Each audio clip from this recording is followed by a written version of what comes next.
Four cameras rolling. All right. We got Chuck with his swamp raider. It's on pad number 12. It's selected. It's armed. I got a good tone. We're going in 5, 4, 3, 2, 1.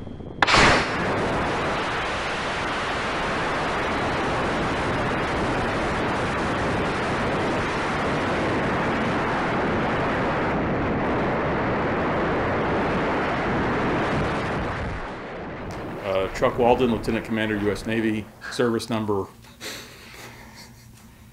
I'm a maker. I build things for fun. A maker is somebody who doesn't buy something off the shelf and use it, like an electronic drone or something like that. They'll buy the electronic drone, but they'll modify it to do what they want it to do. They'll paint it, they'll add additional capabilities, or they'll build furniture and they'll build it to solve a process that they need solved. I need an end table of this size that has an electrical outlet in it or whatever. Well, you can't buy something like that, so you go and you make it. I started out building model rockets decades ago and used to go out and fly them and do a lot of avionics and things with model rockets, and they'd go up and they'd come down, and so I learned how to build things out of wood and cardboard and make them work on things that go Mach 1 and so forth. And then I discovered that I could build things for the house that wouldn't blow up, that we could use for years at a time. It's more permanent. It's more than just going to a furniture store and buying furniture and sticking it in your house. It's actually you. You've built it. This is you. And so our house is full of things that are about our family that we've built together or serve a purpose that we've come up with. So it's customized. And I realized I could use that knowledge of building model rockets and the programming stuff I do in my day job stuff to build things that would make our house more like us. And that was really what drove me to build this stuff, because it was something I could do for my family and give them really cool stuff that nobody else has, and also be practical. And people enjoy this so much, I just kept going, and it's fun. A lot of times I'll see things online, but I rarely copy things that I see online because it's already been done. I build things that we can use here, like the Techno Desk out here. We needed a place to charge our phones and to store our mail. So I just started drawing up a piece of furniture that could do those functions. Then I started adding other things, weather radio and so on and so forth, and decided to make it look old-fashioned, kind of steampunkish.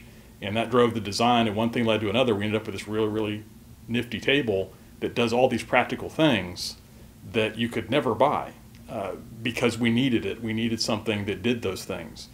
I do a lot of woodworking, but really my favorite thing is electronics. I love soldering. I love putting electronics together and writing code for things like Arduinos to make them do things. It's a lot of fun to write code and have a physical device change its behavior based on the code that you just wrote, and have it all work automatically and that sort of thing. I've got two personal favorites. One is the Techno Desk, because it does so many things and people can't believe how much technology we've packed into that desk. The other thing is something I call the Fanboy. We were working in the garage and it never occurred to me to have dust collection, sawdust collection. So everything in the garage is coated with sawdust, and I found online that there are actually ways to collect that so it's not coating everything. And I saw air cleaners that you could buy for $300-400 that have a fan that pull air through a filter to filter it out, and I thought, well, I could build one of those a lot cheaper and a lot bigger and more powerful and cooler. So I did, and we called it the Fanboy. And once we built that and turned it on, the haze of sawdust that hangs in the shop went away completely. And it was stunning how powerful it was and how effective it was. And I just love it. It's one of my favorite things in the shop. Fanboy is built around a 1,200 cubic foot per minute fan. That's this metal thing right here. We usually run it at about 30% power because it can get noisy. But to give you an idea of how powerful it is, I'll turn it all the way up.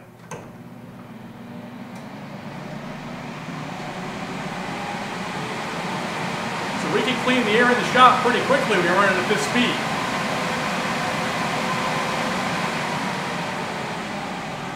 But it's too loud.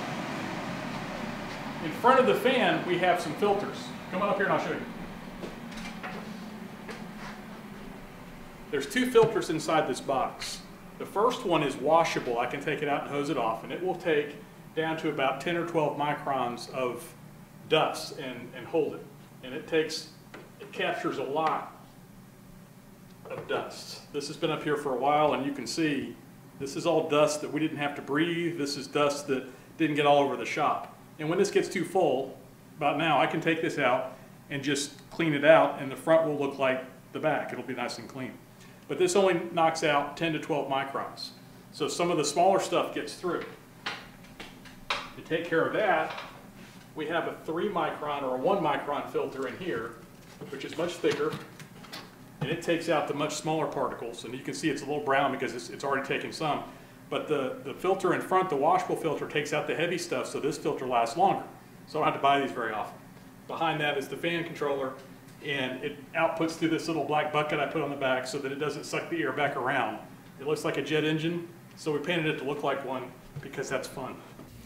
Everybody builds their workshop to fit the type of work they do. Furniture makers have certain things. People who make things like bowls have lathes. Leather workers have completely different sets of tools. Mine is modular.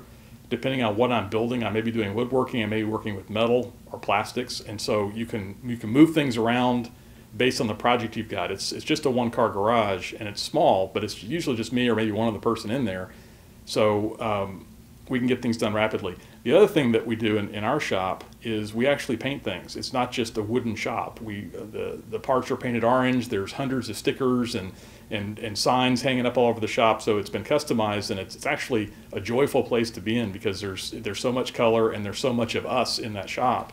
It feels like home when I'm in there.